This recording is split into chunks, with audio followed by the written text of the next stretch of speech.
Hello, hello, and I hope you're having a wonderful day, my fabulous mortal soul. I'm Venus Callida, and I'm here to share with you some discoveries, although I might be late to the party.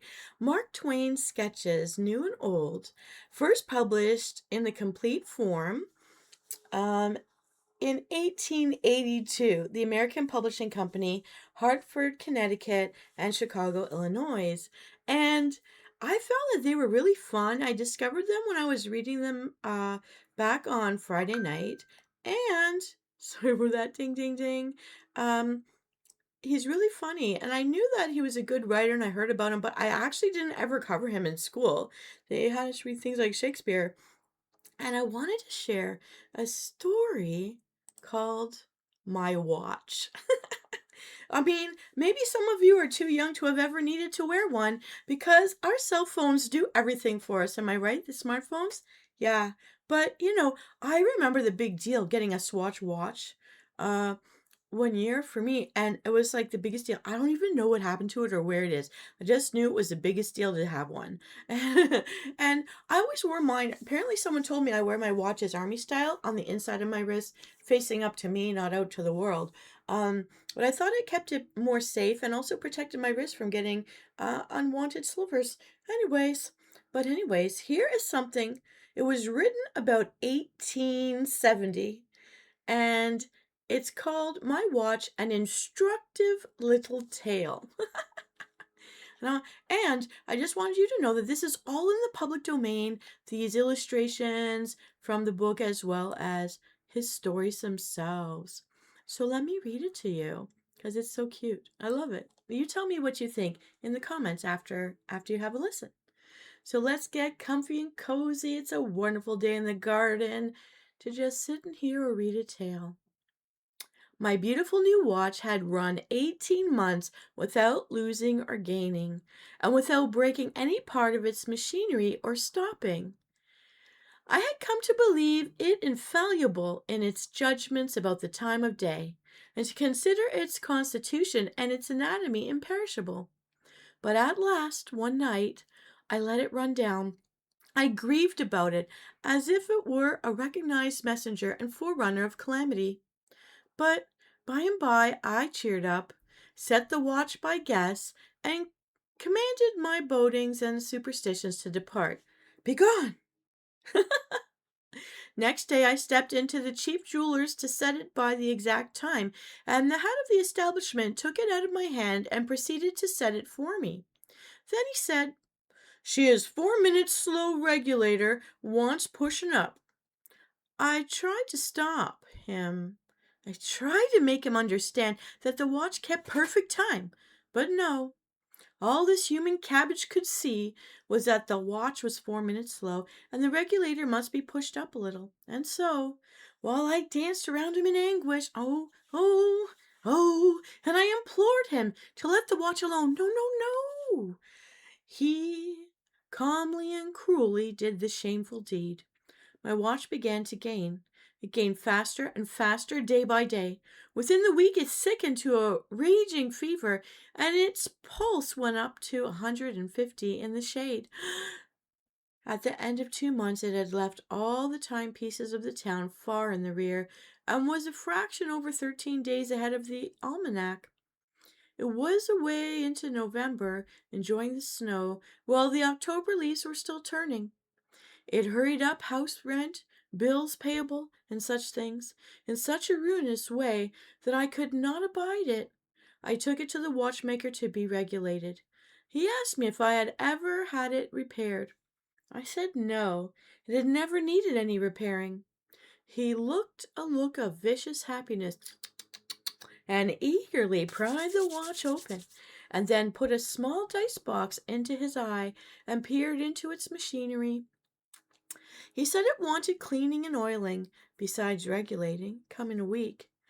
After being cleaned and oiled and regulated, my watch slowed down to that degree that it ticked like a tolling bell. T, t, t.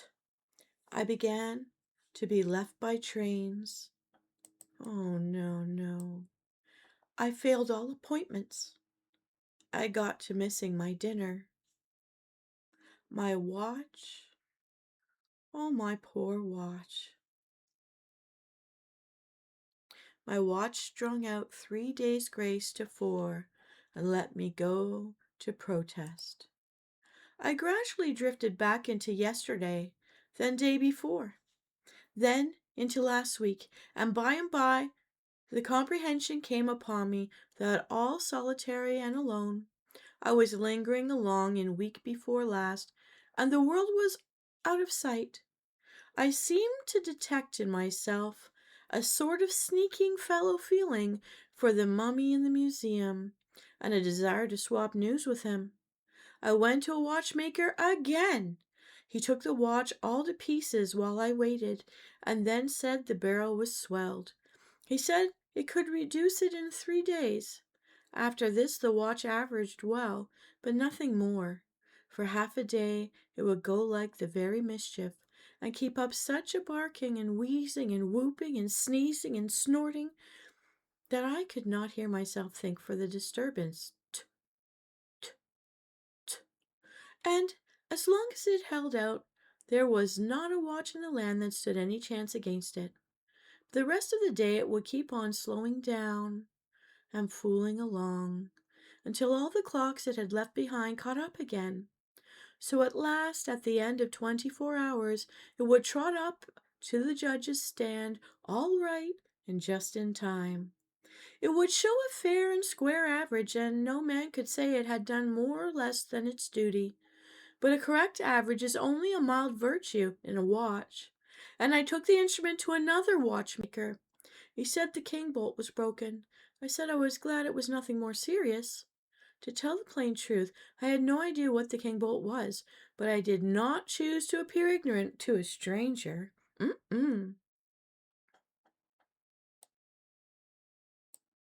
He repaired the king bolt, but what the watch gained in one way it lost in another. It would run a while and then stop a while, and then run a while again, and so on, using its own discretion about the intervals, and every time it went off it kicked back like a musket. I patted my breast for a few days, but finally took the watch to another watchmaker. He picked it up all to pieces and turned the ruin over and over under his glass. And then he said there appeared to be something the matter with the hair trigger. He fixed it and gave it a fresh start. It did well now, except that always at 10 minutes to 10 the hands would shut together like a pair of scissors, and from that time forth they would travel together. The oldest man in the world could not make head or tail of time of day by such a watch. And so I went again to have the thing repaired. This person said that the crystal had got bent, and that the mainspring was not straight. He also marked that part of the works needed half soling. He made these things all right, and then my timepiece performed unexceptionably, save that now and then, after working along quietly for nearly 8 hours, everything inside would let go all of a sudden and begin to buzz like a bee, and the hands would straightway begin to spin around and around and around so fast that their individuality was lost completely, and then simply seemed a delicate spider's web over the face of the watch. She would reel off the next 24 hours in 6 or 7 minutes, and then stop with a bang, poof, and I went with a heavy heart to one more watchmaker, and looked on while he took her to pieces. Then I prepared to question him rigidly, for this thing was getting serious. The watch had cost $200 originally, and I seemed to have paid out 200 or 300 more for repairs. While I waited and looked on, I presently recognized in this watchmaker an old acquaintance, a steamboat engineer of other days, and not a good engineer either. He examined all the parts carefully, just as the older watchmakers had done, and then delivered his verdict with the same confidence of manner. He said, "She makes too much steam. You want to hang the monkey wrench on the safety valve." I brained him on the spot, and had him buried at my own expense. Hey, hey, hey! My Uncle William, now deceased, alas, used to say that a good horse was a good horse until it had run away once, and that a good watch was a good watch until the repairers got a chance at it. and he used to wonder what became of all the unsuccessful tinkers, and gunsmiths, and shoemakers, and engineers, and blacksmiths, but nobody could ever tell them. I don't know about you, but I'd say even in our modern world, there are a lot of things like this that are really, really great until the day you need to take it for repairs. Even our own health. And they always find one more thing and one more thing and one more thing, and it costs so much. In this world of dispensable things and growing junkyards, you want to try to save and salvage and reuse and repair and recycle as much as possible. But I will admit, even making a lasagna by scratch or a dress by scratch these days, though my great, God bless them, departed aunts and great aunts and grandmothers all taught me how. Costs a lot less just to get the whole thing made. Well, well, I'll leave that all up to you and we can debate it in the comments. But this is the end of our little sketch by Mark Twain. Sketches old and new. New for my ears. Old in when it was written, from the 1800s, can you believe it? And still, I find the point so true even today. And I do have a beautiful watch still, handed down from my family. Maybe I have two.